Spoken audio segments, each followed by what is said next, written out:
João, capítulo de número 3. Nós vamos ler do verso 1 ao verso 7 e do verso 14. João, capítulo 3, do verso de número 1 ao 7 e do 14 ao 21. Diz assim a palavra de Deus. Havia entre os fariseus um homem chamado Nicodemos, um dos principais dos judeus. Este, de noite, foi ter com Jesus e lhe disse: Rabi, sabemos que és mestre vindo da parte de Deus, porque ninguém pode fazer estes sinais que tu fazes se Deus não estiver com ele. A isto respondeu Jesus: em verdade te digo, que se alguém não nascer de novo, não pode ver o reino de Deus. Perguntou-lhe Nicodemos: como pode um homem nascer sendo velho? Pode, porventura, voltar ao ventre materno e nascer segunda vez? Respondeu Jesus: em verdade te digo, quem não nascer da água e do Espírito não pode entrar no reino de Deus. O que é nascido da carne é carne, e o que é nascido do Espírito é Espírito. Não te admires de eu te dizer, importa nascer de novo. E do mesmo modo, porque Moisés levantou a serpente no deserto, assim importa que o Filho do Homem seja levantado, para que todo o que nele crê tenha a vida eterna. Porque Deus amou o mundo de tal maneira que deu seu Filho unigênito, para que todo o que nele crê não pereça, mas tenha a vida eterna. Porquanto Deus enviou o seu Filho ao mundo, não para que julgasse o mundo, mas para que o mundo fosse salvo por ele. Quem nele crê não é julgado. O que não crê já está julgado, porquanto não crê no nome do unigênito Filho de Deus. O julgamento é este, que a luz veio ao mundo e os homens amaram mais as trevas do que a luz, porque as suas obras eram más. Pois todo aquele que pratica o mal aborrece a luz e não se chega para a luz, a fim de não serem arguidas as suas obras. Quem pratica a verdade aproxima-se da luz, a fim de que as suas obras sejam manifestas, porque são feitas em Deus. Então, irmãos, nós há mais ou menos um ano e 2 meses, meditamos já nesse texto. Mas eu queria, mais uma vez, pensar a respeito desse texto, diante das verdades que esse texto revela. Eu não vou fazer como de costume, que nós vamos praticamente de verso a verso, mas eu vou pensando nas ideias assim gerais que o texto nos traz. E esse texto, ele tem por um contexto onde João conecta quando Jesus estava operando milagres em Jerusalém, no templo, e muitas pessoas estavam vendo ali e crendo em Cristo Jesus. Mas é extraordinário o fato de que, em João capítulo 2, no verso 23 ao 25, aqui nesse contexto, dizer o seguinte: estando ele em Jerusalém durante a festa da Páscoa, muitos vendo os sinais que ele fazia creram no seu nome. Mas o próprio Jesus não se confiava a eles, porque o conhecia a todos. E não precisava de que alguém lhe desse testemunho a respeito do homem, porque ele mesmo sabia o que era a natureza humana. Então Jesus estava ali em Jerusalém, fazendo diversos milagres. E o texto revela que as pessoas estavam vendo o que Jesus estava fazendo e estavam crendo. Mas o texto também revela que Jesus não confiava neles. E além disso, ele conhecia a todos. E o texto diz que não precisava que ninguém falasse para ele. Porque Jesus sabia o que era a natureza humana. Então, irmãos, aqui eu não quero hoje seguir nenhum cronograma, mas eu quero falar a respeito de umas coisas que, para mim, são terrivelmente santas.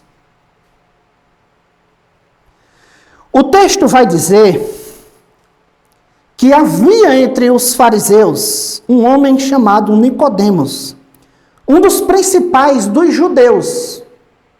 Irmãos, é interessante aqui a maneira como João explica como foi esse encontro entre um homem considerado um dos maiores líderes de Israel da época de Jesus, mais respeitados, um dos mais benquistos, se não o mais, de todo Israel, da sua época.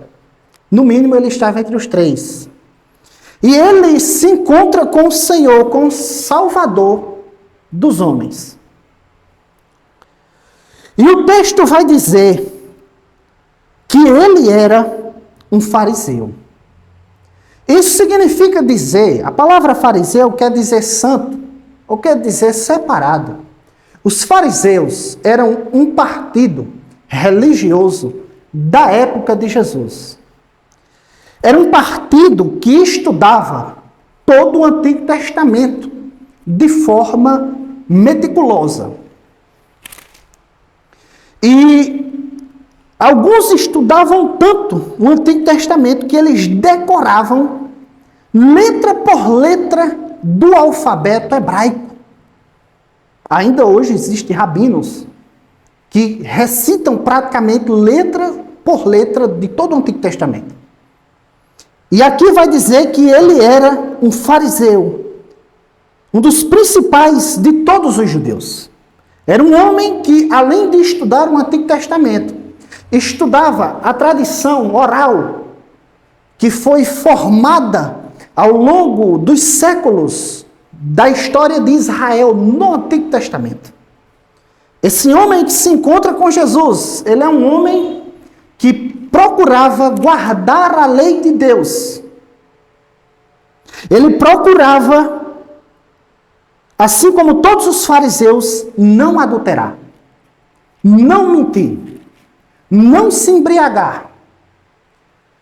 Esse era um homem que, aos sábados, estava na sinagoga, não só cultuando ao Senhor, como também ensinando a palavra de Deus.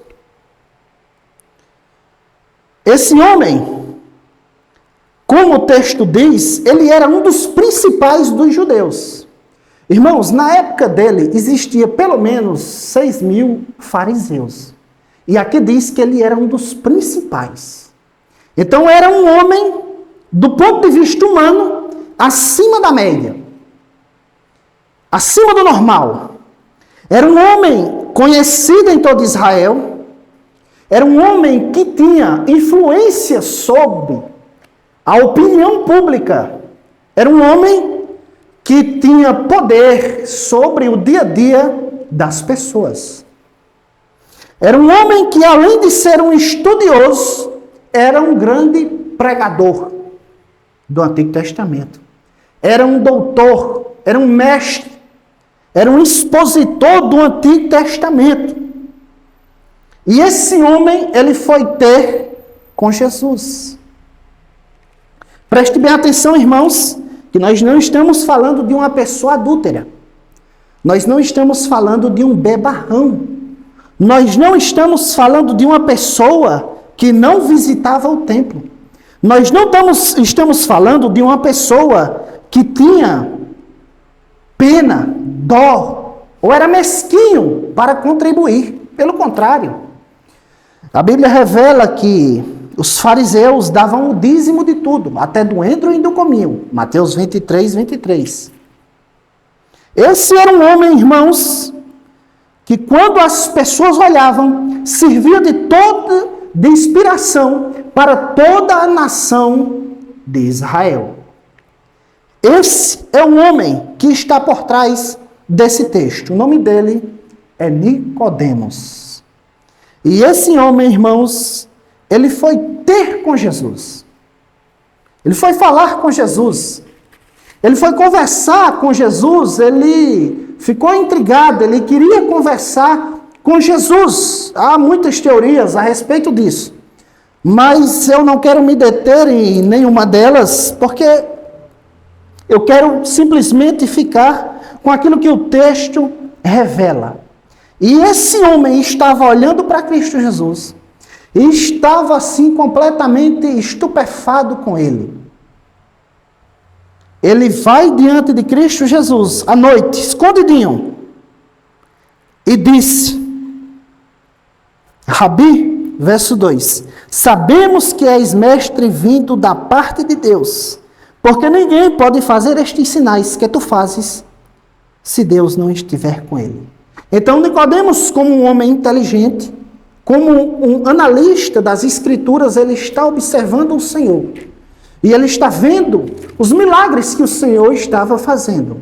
A multiplicação de pães e de peixes, as curas divinas, ele estava vendo a ressurreição dos mortos, ele estava também ouvindo o que as pessoas falavam a respeito de Jesus.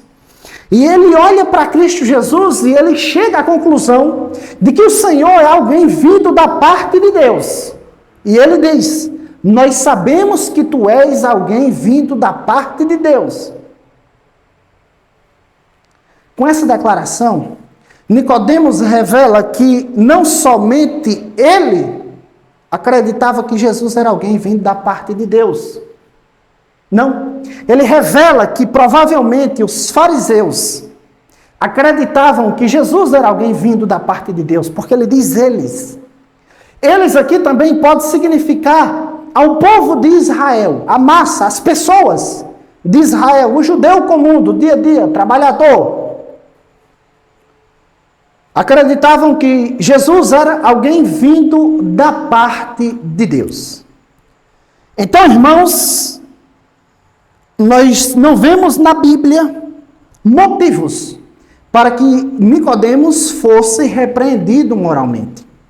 Nós não vemos motivos para reprovação de caráter, de índole da pessoa de Nicodemos. Pelo contrário, nós podemos olhar e ver que ele era um homem que se dedicava à lei, que se dedicava à pregação, que se dedicava à religião, às obras e procurava servir a Deus da forma como ele aprendeu e que achava que era correto.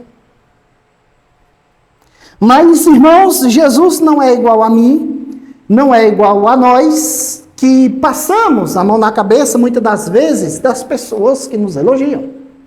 Que, muitas das vezes, não falamos toda a verdade para as pessoas que precisam ouvir toda a verdade. Jesus, como Deus e como um homem que é 100% Deus e 100% homem, ele sempre falava tudo aquilo que as pessoas ou a pessoa tinha que ouvir, tinha que entender e tinha que crer. Então, quando Nicodemos elogia Jesus, dizendo que ele era alguém vindo da parte de Deus, ele reconhece a mão de Deus sobre a vida de Jesus. Ele revela que as pessoas também acreditavam naquilo que ele disse, que ele era alguém vindo de Deus. É aterrorizante o fato de que Jesus olha para ele, no versículo de número 3, e disse Jesus: em verdade, te digo, que se alguém não nascer de novo, não pode ver e entrar aqui é a mesma coisa, o reino de Deus. Irmãos, a resposta de Jesus aqui deixa Nicodemos completamente fora de si, sem entender muito bem o que Jesus ali estava dizendo. Nicodemos estava com uma história de elogiar Jesus, muito provavelmente para se aproximar de Jesus. Mas Jesus diz a ele que era necessário com que ele nascesse de novo. Então, irmãos, a primeira coisa que eu quero pensar com vocês, a partir do texto, por que é necessário que o homem nasça de novo? E esse texto que nós lemos tem algumas indicações. Eu diria especificamente uma, que está no versículo 6. O próprio Cristo diz: o que é nascido da carne é carne. Significa o que é nascido da carne é carne. Jesus está dizendo que todos os seres humanos, inclusive Nicodemos, nasce um pecador, um miserável, caído, que está distante de Deus. Jesus está dizendo que não só Nicodemos, mas todos os seres humanos nascem com uma vontade inclinada para o mal. Nascem debaixo da condenação de Deus. Nascem pecadores. Nascem inimigos de Deus. Porque aquilo que é nascido da carne é carne. Não só Jesus fala a respeito de que o que é nascido da carne é carne, mas toda a Escritura tem um farto material que aponta na direção de que os homens nascem pecadores, indignos e debaixo da ira de Deus. Nós podemos ver em Efésios, capítulo 2, versículo 1, 2 e 3, onde diz que nós nascemos mortos nos nossos delitos e pecados, seguindo a vontade da carne, andando segundo o curso deste mundo, influenciado pelo príncipe da potestade do ar. O mesmo Paulo, em Romanos, capítulo 3, a partir do verso 9 ao 12, vai dizer que não há um justo, não há um sequer, não há quem entenda, não há quem busque a Deus. Todos pecaram e destituídos estão da glória de Deus. Então, irmãos, a situação do ser humano diante da Escritura é essa. Nós nascemos mortos em nossos delitos e pecados. Nós nascemos inimigos de Deus. Nós nascemos carregando a culpa do pecado de Adão que pesa sobre nós, e nós nascemos com as nossas inclinações do coração para o pecado. Não só o Novo Testamento revela isso, o Antigo também. O Salmo, capítulo de número 51, Davi diz: em pecado a minha mãe me concebeu. Eu fui gerado em pecado. Então toda a Escritura aponta na direção de que todos os seres humanos nascem completamente pecadores. Quando a Escritura diz que nós nascemos pecadores, irmãos, nós devemos entender um pouco da visão da Escritura a respeito do ser humano. Então, uma pessoa é constituída de pensamentos, de vontade, de sentimentos e de emoções. Então, significa dizer que o pecado afetou nossos pensamentos, o pecado afetou os nossos sentimentos, o pecado afetou as nossas emoções e o pecado afetou diretamente a nossa vontade. Então, todos os nossos pensamentos, sentimentos e vontades são inclinadas para o pecado agora. E é isso o que Jesus está dizendo. O que é nascido da carne é carne. E o que é nascido do Espírito é Espírito. Irmãos, eu quero dizer aqui a todos vocês algumas coisas que parecem ser um novo nascimento, mas não é. A primeira coisa, irmãos, é que olhar para Jesus e acreditar que Jesus pode curar ou fazer milagres parece ser o novo nascimento, mas não é. Porque se olhar para Cristo, olhar para Deus e acreditar que Ele é capaz de fazer coisas extraordinárias, significasse novo nascimento, Nicodemos já tinha nascido de novo. As pessoas que estavam aqui no capítulo 2, no verso 23, 24 e 25, já teriam nascido de novo, porque essas pessoas estavam olhando para Cristo e estavam acreditando que Ele fazia milagres. Mas olhar para Cristo e acreditar que Ele é capaz de algumas coisas ou do extraordinário não significa dizer que o indivíduo nasceu de novo. Parece, mas não é. Segunda coisa, muitas pessoas confundem o novo nascimento com um amontoado de informações a respeito de Deus. Então muitas pessoas pensam que ler a Bíblia e conhecer a Bíblia e decorar versículos e doutrinas significa nascer de novo. Mas não é. Parece, mas não é. Se decorar versículos da Bíblia, se ter conhecimento da palavra, apesar de ser bom, significasse nascer de novo, Nicodemos era nascido de novo. Porque Nicodemos era um mestre, era um doutor da lei. Apesar de ser bom ler a Bíblia, recomendável que nós façamos isso. Isso não significa dizer que ler a Bíblia, decorar versículos e ter conhecimento indica na direção de que a pessoa nasceu de novo. Não. E também, irmãos, as pessoas e muitas religiões acreditam que nascer de novo significa reforma religiosa. Então a pessoa, ela praticava uma série de coisas, ela bebia, ela fumava, ela adulterava e ela fazia uma série de coisas. E agora ela chega diante de uma religião ou diante do cristianismo e agora adota uma série de regras ou uma dieta religiosa e com isso ela nasceu de novo. Não. Não.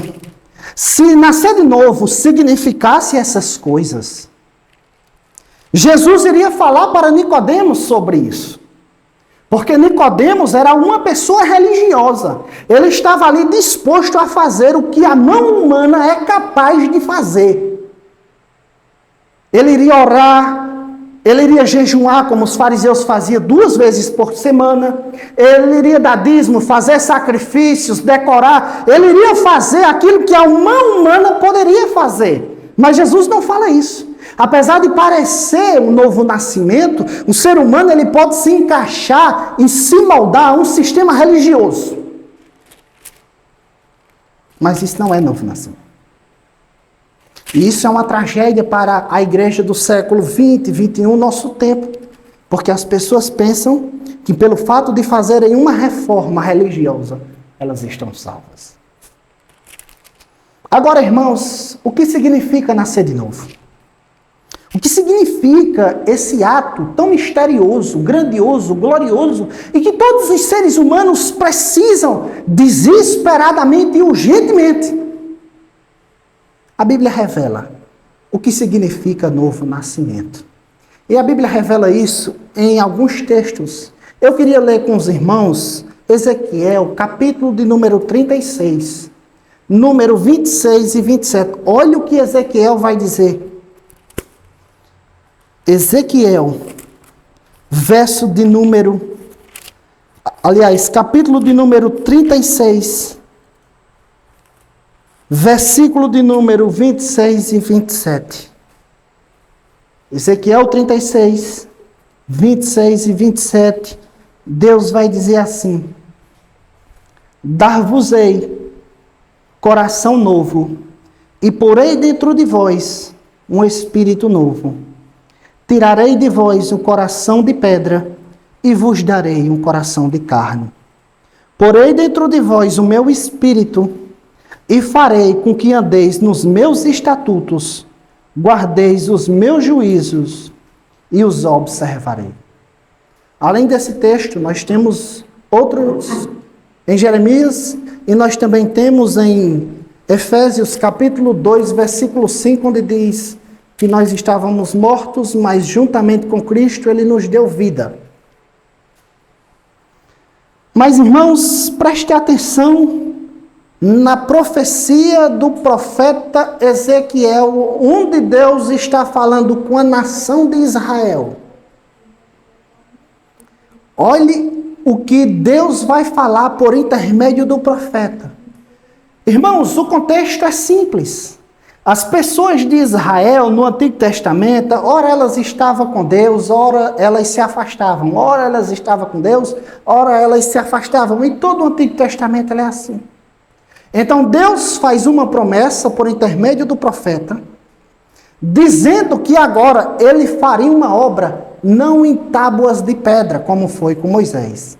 Agora ele faria uma obra diferente. Olhe o que Deus não é um homem, diz que fará na nova aliança, que é o período em que nós estamos.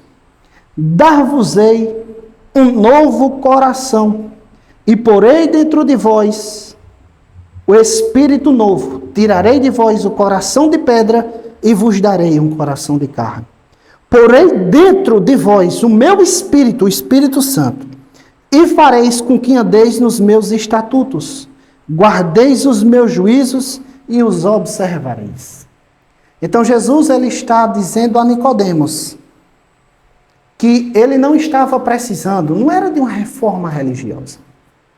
Nicodemos, ele, como todos os seres humanos, ele não estava precisando de decorar mais versículos bíblicos. Não. Nicodemos, ele não estava precisando de mais rituais religiosos, como ir ao templo, jejuar. Não. Nicodemos, assim como todos os pecadores, estava precisando de um novo coração. Nicodemos estava precisando de uma nova mente. Nicodemos estava precisando com que Deus tirasse o coração de pedra e colocasse nele um coração de carne.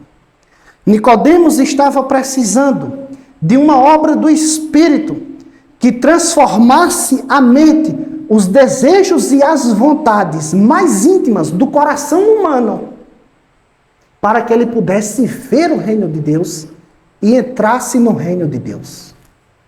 Irmãos, sem isso daqui, nenhum ser humano será salvo. Sem isso daqui, a pessoa não entrará, não herdará o reino de Deus. Jesus, ele é claro e ele é taxativo.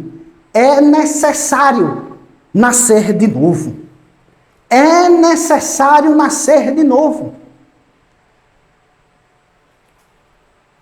Nenhuma religião, nenhum pastor, nenhum sacerdote, nenhuma igreja, nenhum tanque de batismo tem condições de operar essa obra.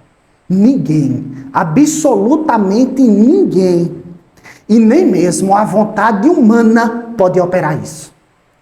Porque como alguém que nasceu morto em delitos e pecados, como alguém que nasceu inimigo de Deus, como alguém que está cego, inclinado para o mal, é inimigo de Deus, pode fazer uma obra dessa? E aqui nesses 2 versos de Ezequiel, Deus fala 6 vezes que fará. Nenhuma vez é o homem. Essa é obra da graça. Essa é obra de Deus. Isso é obra da nova aliança. Isso é obra do Espírito Santo. Meus irmãos, tanto eu como você, como nós, precisamos dessa obra em nossas vidas. Porque senão nós somos apenas mais uma pessoa religiosa.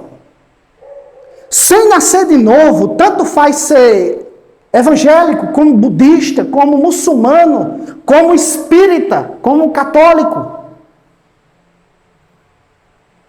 como qualquer outra religião.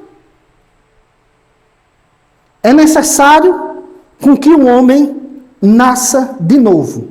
O que é carne, e o que é espírito, nascido do espírito, é espírito. Então, irmãos, nós precisamos nos colocarmos diante de Deus e pedir a Ele, desesperadamente, para que se ainda a pessoa não tenha a certeza de sua salvação, que Deus efetue essa obra poderosa, majestosa e gloriosa em nossas vidas. Sem isso daqui, irmãos, não adianta. Não adianta. Por que é que as pessoas vivem se afastando? Por que é que as pessoas às vezes não querem obedecer, não querem andar? Veja, o verso 27 diz: porei dentro de vós o meu espírito e fareis com que andeis nos meus estatutos. Se uma pessoa não anda nos estatutos divinos, se uma pessoa não observa os juízos de Deus, se uma pessoa não tem vontade de caminhar com o próprio Deus, essa obra não foi feita na vida dele ou na vida dela.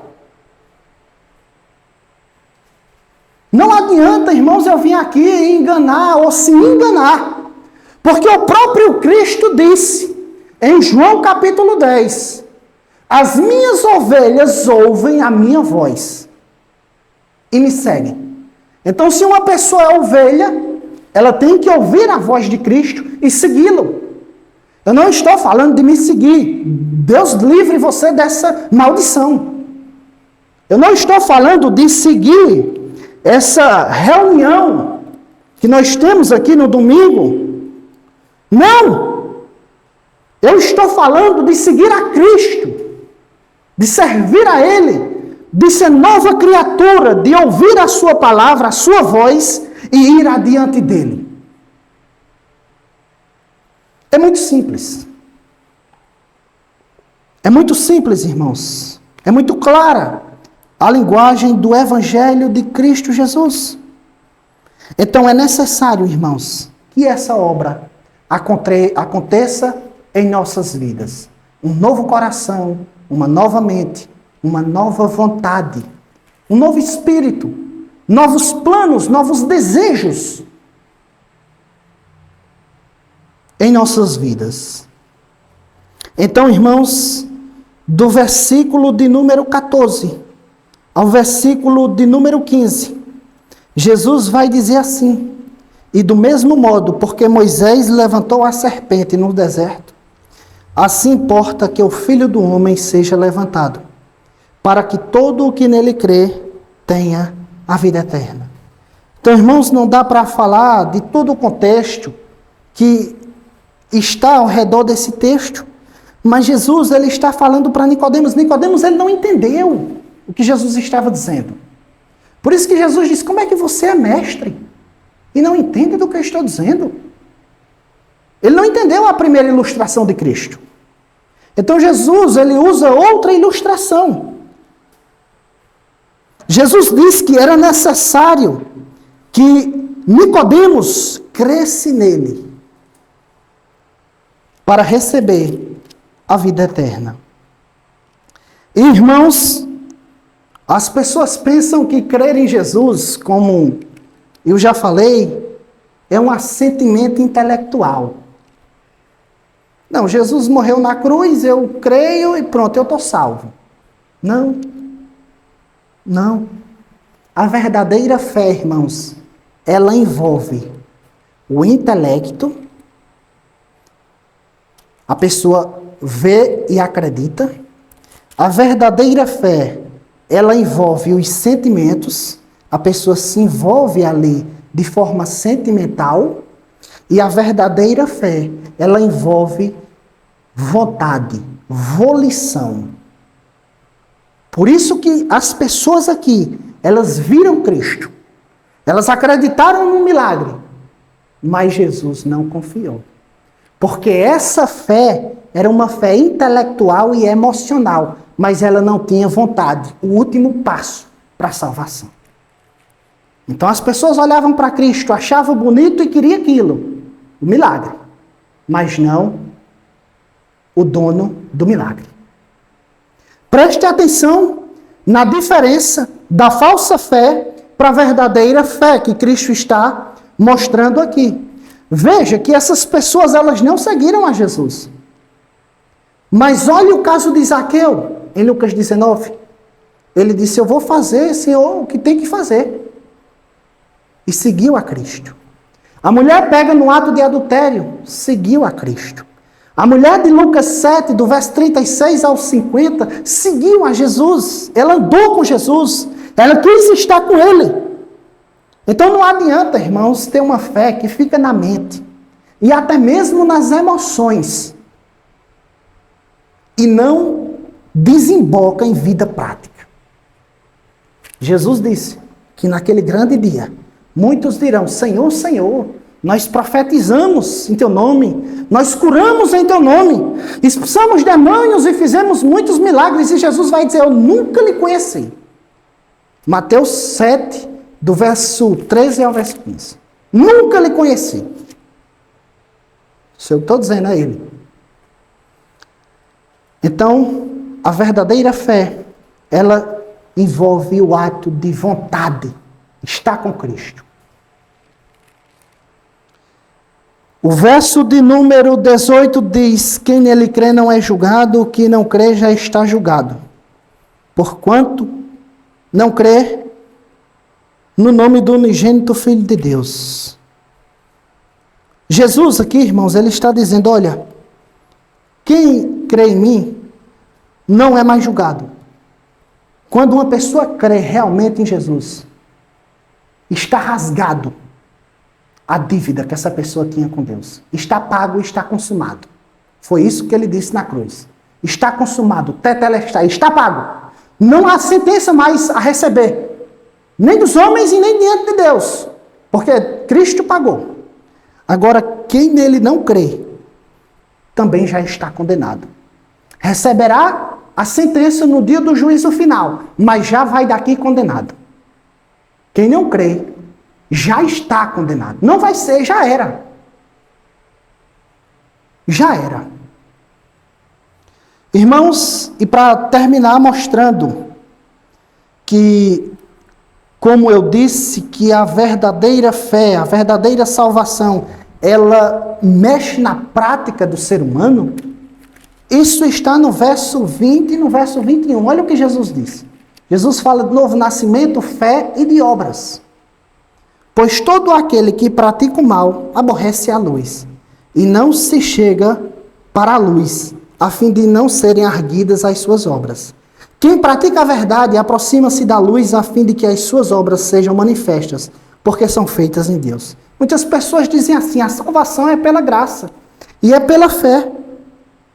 Usam o fato de que a salvação é pela fé para dizer, eu creio e eu vivo do jeito que eu quero. Continuo mentindo, eu continuo adulterando, eu continuo fazendo o que não deve. Muitas pessoas fazem isso usando de mau caráter. Outros são desavisados, pensam que creu, pronto, está justificado, assim, de boca, né? Mas Jesus revela que todo aquele que pratica o mal aborrece a luz, que é Ele. E não se chega para a luz. Então, uma pessoa que diz que creu, que diz que é salva, e não ama Cristo, e não se achega à luz, que salvação é essa? Pelo contrário, quem pratica a verdade aproxima-se da luz. Quem de fato creu, quem de fato se arrependeu, ele se aproxima da luz. Ele quer andar na luz. Ele quer andar com Jesus. É muito simples, irmãos. Aonde nós temos caminhado? É muito simples. Nós temos caminhado diariamente em direção a Cristo, em direção a Deus, em direção à luz. Se nós andamos assim, isso significa que nós nascemos de novo. Isso significa dizer que nós cremos. Isso significa dizer que nós estamos praticando a verdade e estamos nos aproximando da luz. Significa que é salvo. A vida diária, a vida prática mudou. A direção dele é a luz. Mas se a pessoa continua praticando mal, se a pessoa continua em seus pecados, se a pessoa continua com a mente obscura, ela aborrece a luz, ela aborrece Jesus. E ela caminha no caminho da escuridão. A nossa vida, os nossos atos, as nossas palavras, os nossos pensamentos, os nossos sonhos, a maneira como nós andamos, revela aquilo que nós somos, salvos ou perdidos. Eu espero, irmãos em Deus, que nós venhamos receber da obra divina a graça de nascermos de novo. Porque isso não é um imperativo de Salomão Pereira de Araújo Soares. Isso é um imperativo, isso é uma ordem de Jesus Cristo de Nazaré, o Filho eterno de Deus. É necessário nascer de novo. É necessário um novo coração, uma nova mente. É necessário ter o Espírito de Deus e ter as inclinações do coração transformadas. Senão, nós estamos perdidos. Que Deus abençoe a todos. Em nome de Jesus. Vamos orar mais uma vez.